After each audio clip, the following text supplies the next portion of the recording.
The NBA season is definitely picking up and the heat is on for several teams even as they jostle for that playoff spot. Remember, it is the regular season 82-game span, but right now over 30 games have been played and several teams are now jostling for the spot.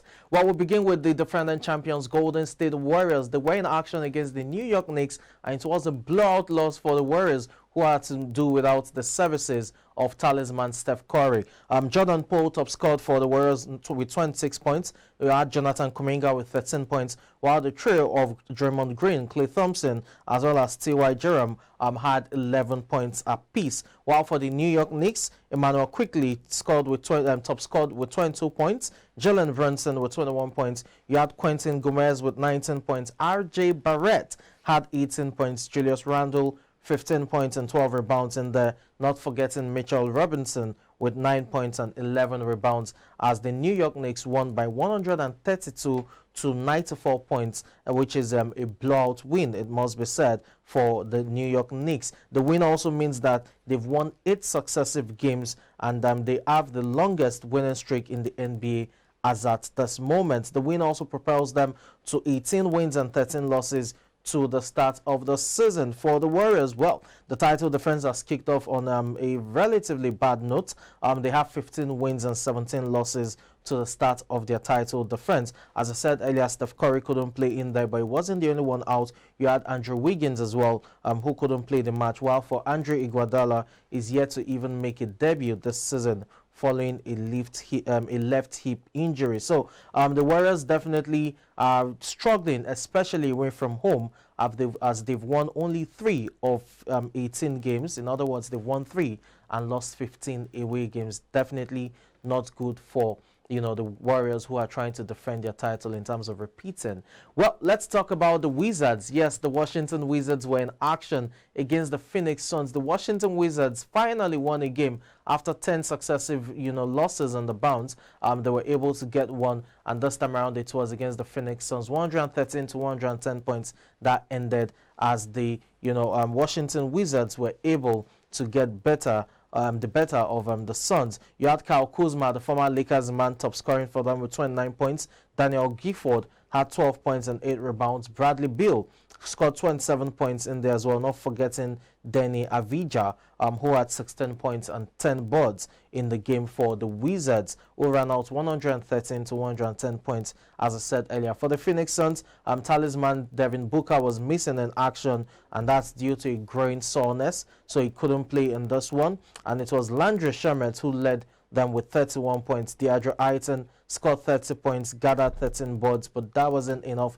Chris Paul, the point guard, had a relatively quiet game with 12 points and 11 assists in there. And then for the Grizzlies and for the Suns, it becomes more challenging because their next matchup is against the Memphis Grizzlies on Friday. That's a match that Ja Morant will be fancying his chances, especially if Devin Booker has to miss that once again due to the soreness of his groin. Well, for the Washington Wizards, as I said earlier, it's their first win in 11 games and just their second in their last 15 games. They'll be taking on the Utah Jazz on Thursday. Now, the win propels the Wizards to 12 wins this season, though they have 20 losses, while for the Phoenix Suns, it's 19 wins and 13 losses to the start of the season. Still talking about the Suns, yes, we have to talk about ownership, talking about the Phoenix Suns. Remember, Robert Sarver put the club for sale, or the franchise for sale. Now they now have a new owner, although it's subject to approval by the League of or Board of Governors, as it were. Matt Ishbia, that's the name of the prospective new owner of the Phoenix Suns, and he's set to purchase the Phoenix Suns as well as the Phoenix Mercury, which is the WNBA team, for a record $4 billion. I take that again, $4 billion is the record that Matt Ishbia will set when he purchases the Phoenix Suns as well as the Phoenix Mercury. Now, he is a billionaire mortgage lender, and his brother, Justin Ishbia, who is also a founding partner of Shaw Capital, will serve as an alternate governor for the Phoenix Suns. WNBA franchise as well, Phoenix Mercury, that has WNBA star Brittany Griner, would also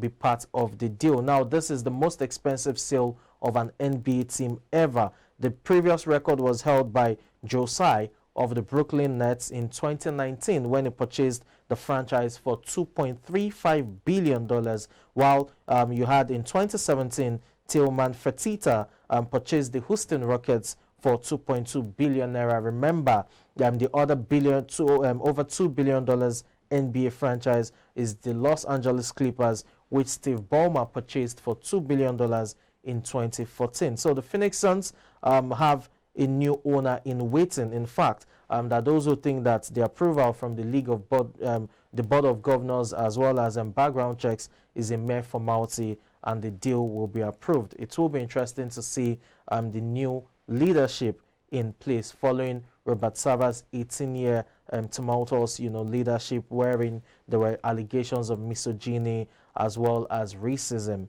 in the Phoenix workplace. Well, let's move away from there.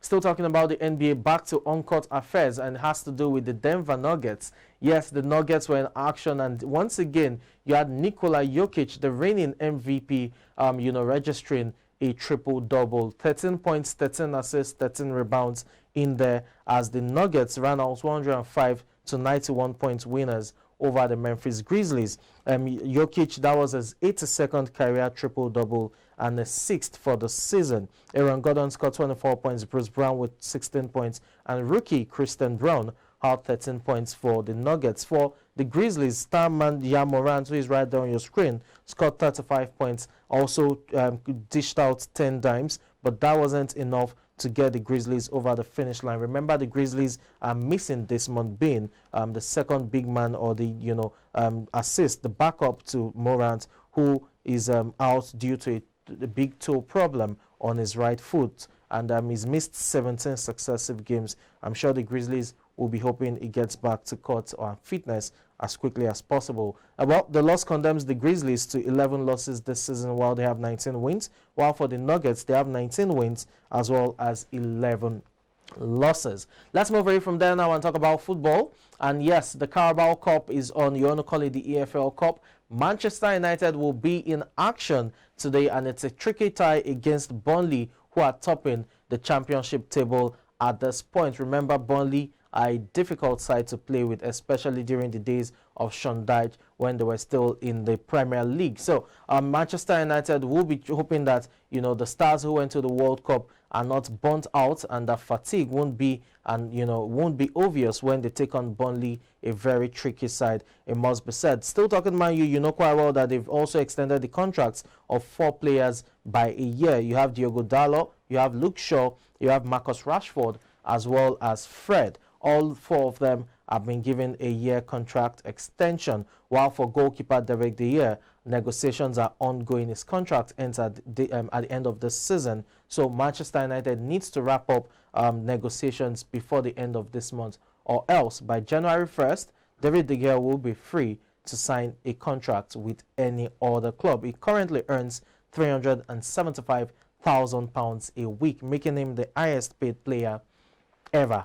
In the world of boxing, the heavyweight boxing, precisely, that's the division that everyone has been anticipating. The fight is now on our hands, as according to Tyson Fury's promoter, Tyson Fury, the WBC champion, as well as unified heavyweight champion of the world, Alexander Usyk, have agreed in principle to fight for the undisputed crown, and that fight will take place in 2023. It's still early days, and the contract hasn't been signed yet, but both boxers are now willing to fight one another, and it will be interesting to see how that pans out, considering they hold the major belts in the division. Talking about venue, dates, all of that are still unknown for now, but it's good to have both boxers willing to fight one another in 2023. We do not know if there will be a tune-up fight prior to the undisputed clash, but according to Bob Arum, who is the promoter of Tyson Fury,